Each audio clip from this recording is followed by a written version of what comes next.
میری اپنی فیملی میں ایک آدمی نے 60 کی دہائی میں کروڑوں روپے اکٹھے کیے، جبکہ کسی کے پاس سینکڑوں نہیں ہوتے تھے۔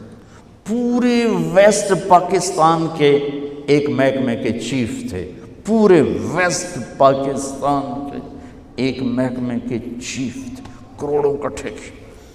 ان کے مرنے کے بعد ایک دن ان کا بیٹا کہہ رہا تھا، کاش ہمارا باپ ہمارے لیے حلال چھوڑ کے جاتا تو کوئی دن خوشی کا ہم بھی دیکھ لیتے۔ کاش ہمارا باپ ہمارے لیے حلال چھوڑ کے جاتا تو کوئی دن خوشی کا ہم بھی دیکھ لیتے۔ کیا فرمایا؟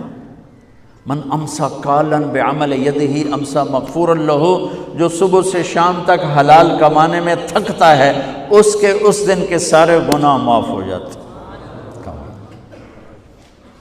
ایک صحابی سعد بن معاذ، وہ سامنے بیٹھے تھے تو ان کے ہاتھوں پہ نظر پڑی تو وہ سخت ہارڈ مزدوروں والے۔ آپ نے کہا سعد، یہ تیرے ہاتھوں کو کیا ہوا، اتنے ہارڈ سخت کیوں ہیں؟ کہا یا رسول اللہ، بچوں کے لیے سارا دن خود مزدوری کرتا ہوں تو یہ ہاتھ ہو گیا۔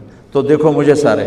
آپ نے سعد کا ہاتھ پکڑا اور سب کو دکھا کے اس کو ایسے چوما اور پھر فرمایا، بچوں کو حلال کھلاتے ہوئے جو ہاتھ ایسے ہو جائے گا اس پہ دوزخ کی آگ حرام ہو جائے گی۔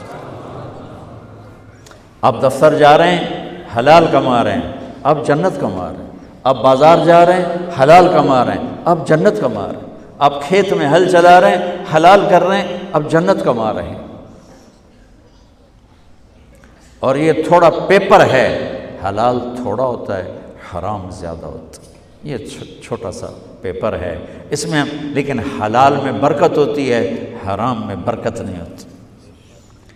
بڑی پرانی بات ہے، ایک اللہ کے بڑے نیک بندے تھے، ان کے پاس میں بیٹھا ہوا تھا تو 2 صاحب آئے، تو ان میں ایک کا حلیہ مجھے یاد ہے، ان کے ایک عجیب سے ایکشن کی وجہ سے۔ خاکی جوڑا تھا پہنا ہوا، خاکی ٹوپی، بڑے گوگلز یہ ہمارے سبز باری کی طرف، تو آ کے بیٹھ گئے۔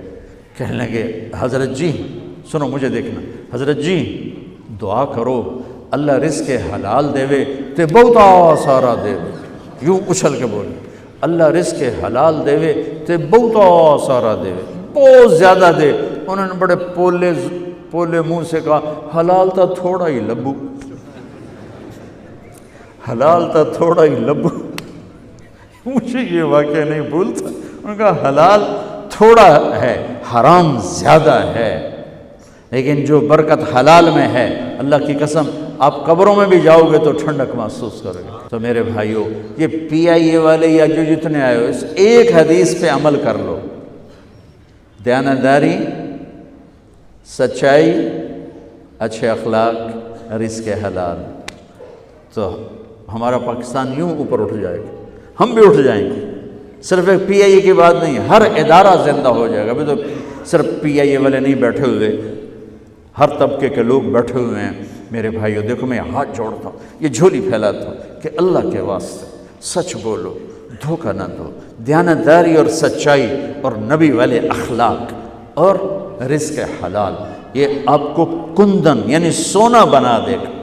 دنیا بھی آپ کی ہے اور آخرت بھی آپ کی۔ رزق حرام، ایک واقعہ سنا کے دعا کرتا ہوں۔ یزید جب مرا تو دکان نہیں چھوڑی، فیکٹری نہیں چھوڑی، کوئی مل نہیں چھوڑی، کوئی 100-200 ایکڑ زمین نہیں چھوڑی، 3 بر اعظم کی حکومت چھوڑی۔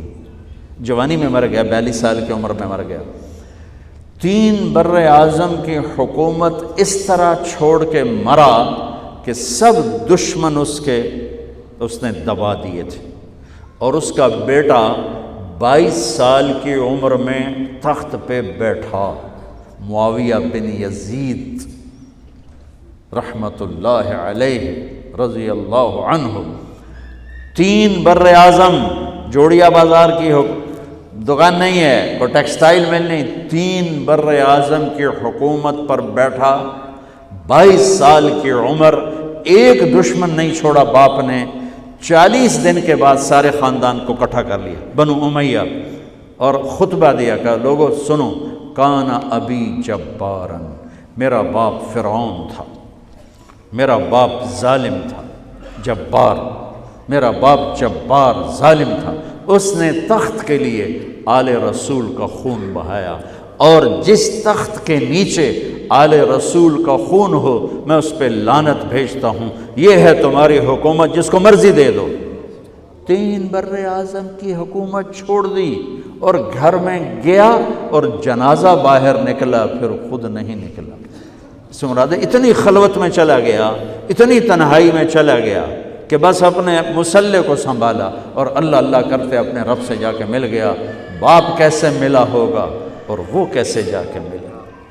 تو اگر اللہ اس کے رسول کو راضی کرنے کے لیے 3 بر اعظم چھوڑے جا سکتے ہیں تو جھوٹ کیوں نہیں چھوڑا جا سکتا؟